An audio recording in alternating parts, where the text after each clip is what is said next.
What's going on, everybody? TheKennyDubz here with another Mega Man X Dive weekly update video. So, let's take a look at what we have going on this week in X Dive. So, X Dive White Day event and Special Dive Festival. Okay, this is the global version of X Dive. Will receive a custom-made Dive Festival capsule for NA and EU.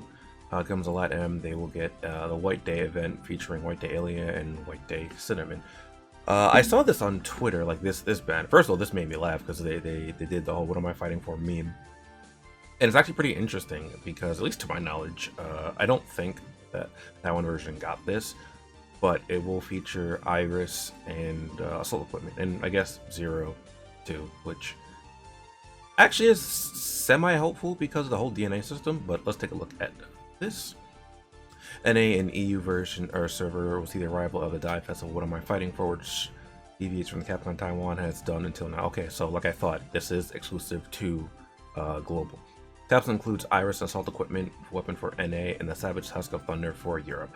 Ooh, okay, so it's going to be slightly different between NA and EU. That's interesting.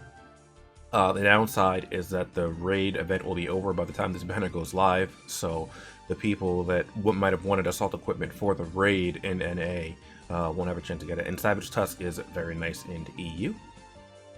As custom players receive free single 10-pull what's more capsule will be activated with tickets too. Ooh, ticket. I'm kind of curious about the tickets. Will we need to buy those, or are they going to be like a login bonus or something?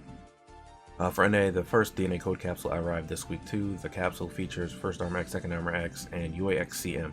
Meanwhile, EU is getting the Glittering Spark capsule. I saw that as well. So something I want to talk about with that. Actually, I'll pull that up in a second here. Alright, so for this capsule in particular, this is a DNA code capsule, which I don't think that the Taiwan version got until the Deep Recorder was the thing. Which is ironic because I was thinking about making a video covering the Deep Recorder stuff earlier today. But the DNA codes are usually tied with the Deep Recorder, which isn't a feature we have yet in global. The TLDR of it is you can get weekly, weekly stuff from that, such as memories, more Zenny. But most importantly, DNA code for unlocking DNA for your units.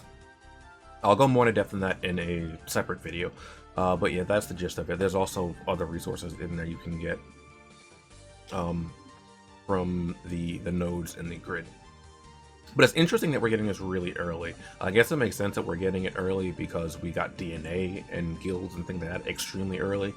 But yeah, I want to see how this plays out. I don't think we're going to get the Deep Recorder just yet, just because of I feel like that would have been mentioned alongside this. Though if it does, I mean, that's still pretty interesting.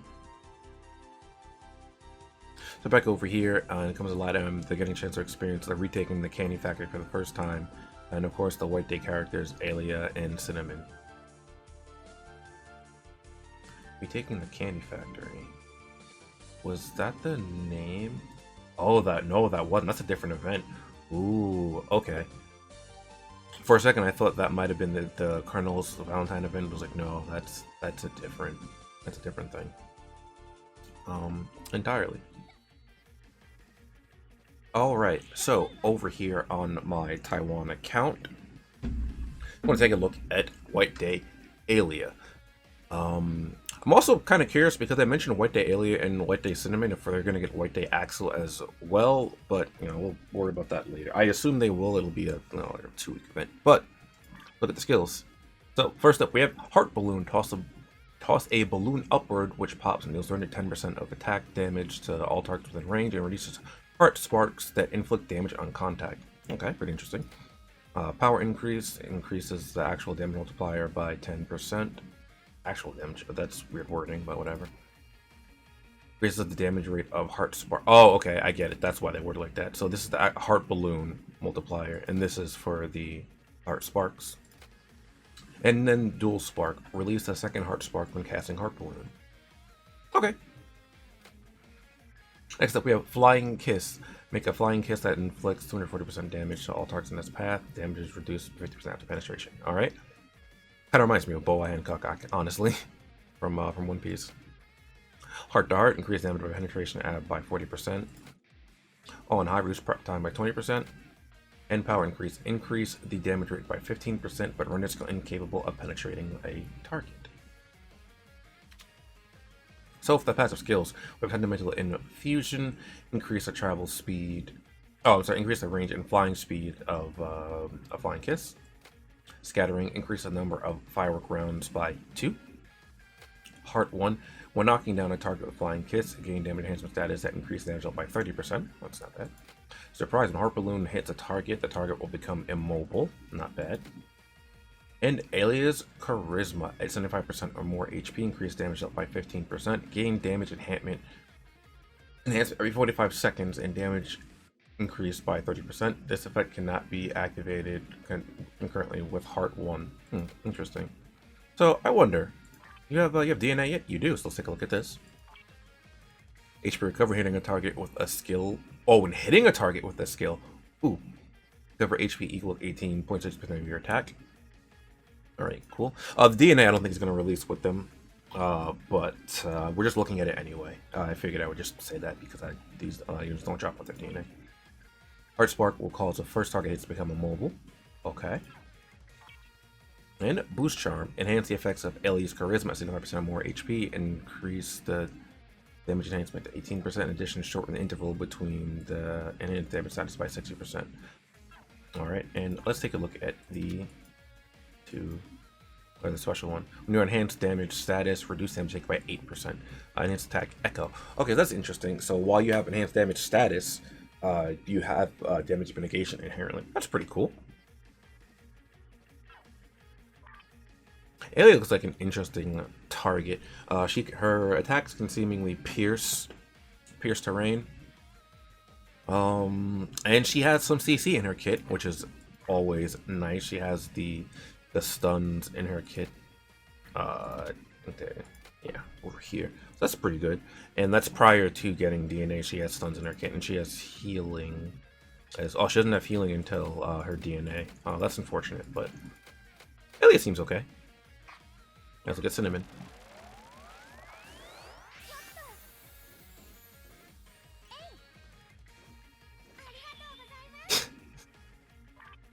Anyway, Courtesy Chocolate. Toss Courtesy Chocolate to inflict 193%. Can apply weakened defense state. Ooh, that's always nice to have. Courteous Gratitude. Increase damage of chocolate by 10%. Feeling of Love. Increases the damage rate of the chocolate by 10%. And Bullseye. When casting skills, gain crit enhancement. Increases crit by 30%. Can stack up to 3 times. Oh, I like that one. Except we have Love Infusion. Make it your mind and toss Chocolate of Love, which, wait. Okay, got it. Chocolate of Love, got it. Courtesy, okay. Which inflicts more damage than Courtesy Chocolate than the Courtesy Chocolate one and renders the target immobile. And you gain crit status that stacks up that increases up to 80%. Wait a second, that sounds dangerous. Anyway. Determination extends the duration of the crit by 25%. Increase the effective crit by 20%. Casting skill restores 15% of your HP by 15% of attack. Okay, interesting. Effective shield and casting Love Infusion. There's a chance of acquiring a shield that can withstand 20% attack damage. I feel like we're going to be able to guarantee that later on in the kit, but. Generosity. When the Courtesy Chocolate lands a target, there's a chance of tossing more in quick succession. Okay. Cinnamon's Charisma. When 50% HP or higher, reduce damage taken by 15%. Okay. Inherent mitigation. Activation change for protective shield change 100%. Okay, I thought so. Because it's a fairly weak shield, so. Applies tracking to the Chocolate of Love. Chocolate of Love didn't have tracking? Oh, well, I mean, that's good to have anyway. So let's take a look at the DNA. Increase maximum mitigation capacity of a shield by 50%. By 50%? So 37.5% total? Because it says increase the capacity by 50%, not to 50%.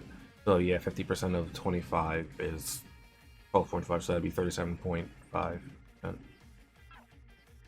I mean, it'd be cool if it's a little fatter, but you know, this affects Cinnamon's charisma by 20%. Mobility caused by chocolate of love cannot be removed and ignores preventative shields. Okay, we see a lot of that, but I mean, it's always interesting to see, you know, that happen as well. Though it does get me worried for things in the future, like if what are we gonna do to like avoid CC? Like, is this really the route we're going down now? We're just gonna have characters that if they can't, if their stuns can't ignore CC or ignore preventative shield, like are they just gonna be bad or something? Like, I don't know. Well, maybe not bad, but you know, a lot less useful. But alright, these characters do not have cards either, so there was something else revealed for the Taiwan version, so let's take a look at that. Okay, so there is a new trailer as well. I didn't watch this yet. I did see a little bit of it, so I know one of the characters, but I have not watched the trailer fully yet, so let's watch it together as per usual. Okay, hopefully this isn't too loud. Oh, that's Gate. So I knew Tron was coming, but I didn't know Gate was coming. That's pretty interesting. I know a lot of people have been waiting for Gate. Okay, so this is X6 themed, which makes sense because of Gate.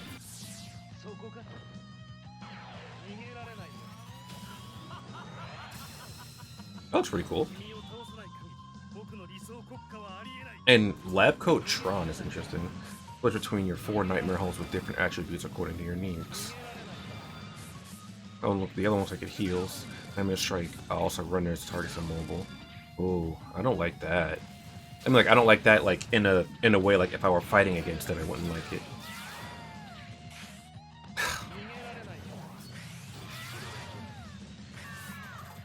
Anyone catch who Gate was fighting there?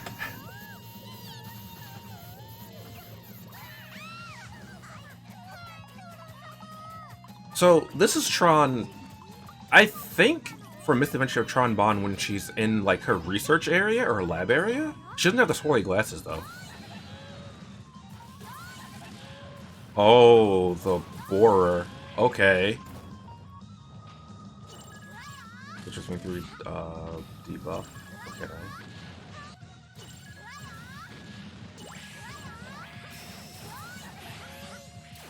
I can't actually even see who Tron's fighting. Oh, okay, that's Volnut.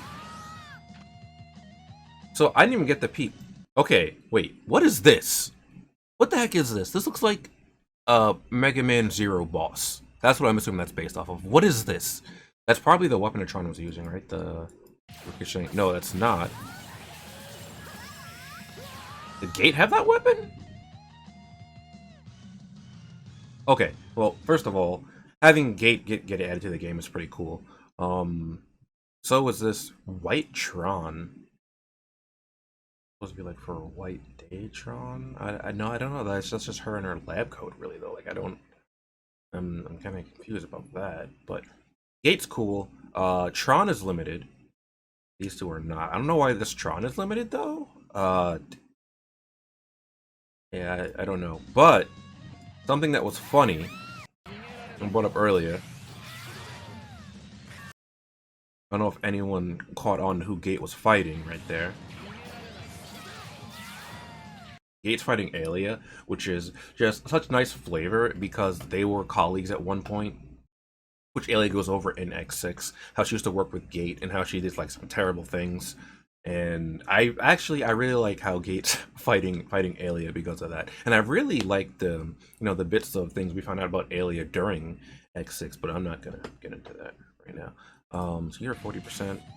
Okay, that's yeah, that's pretty cool. I'm looking forward to Gate. I don't really want to deal with the Nightmare Virus though. It doesn't look Nightmare Virus in any of these stages. But Gate seems to heal like all the time. Okay, that's glittering spark. Yeah, I don't think they showed the weapon at all. Huh. Okay, well, this will start Wednesday as well. So by the time I upload this video, it'll likely be tomorrow at some point. But let me know how you guys are feeling about the upcoming weeks in X-Dive, whether it be global or the Taiwan version. I don't know what event's going to be coming out in global though, alongside the banners. So I mean, we'll just have to wait and see about that. But yeah, hopefully you guys enjoyed. If you did, be sure to like, comment, and subscribe to show your support. Helps channel out, helps the growth, and shows me that you're enjoying the content. Like I said, let me know down below what you guys are looking forward to, or what you guys think of the upcoming banners and such. And I will see you next time. Later.